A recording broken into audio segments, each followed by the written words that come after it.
You mentioned the fact that this was not your first rodeo, that you've been involved in other things before.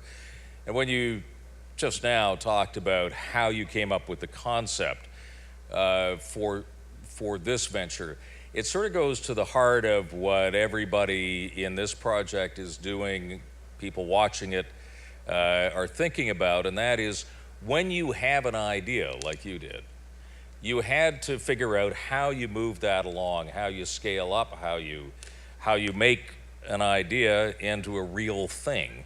You've had a lot of experience doing that. Have you got anything to pass on to these folks? Well, one of the things that I'd say is that everybody has ideas, and everybody has this ability to see things around that they think could be better. And the entrepreneur is the person who seizes on that idea and chooses to do something about it. And so I think it's really inspiring to see the teams here doing everything they're doing, because they saw something they thought was broken that they wanted to address, and they're pursuing that and seizing that. So if it's really a matter of not just having the idea, but taking the steps towards making that idea real. The very early stages of that are validating it. So you have this idea. Is it really a good idea? How are you going to test that idea?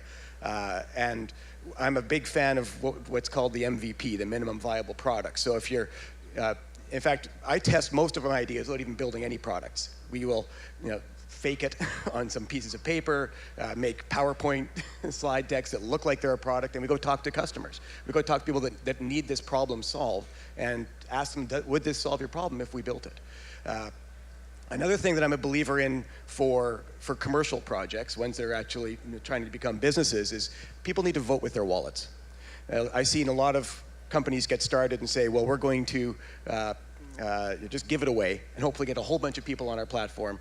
But somebody at the end of the day has to pay for the salaries and the servers and everything else that are involved. So find something that not just solves a problem, but if you want to be sustainable, find an economic model that's going to help you to actually accomplish your goals as well.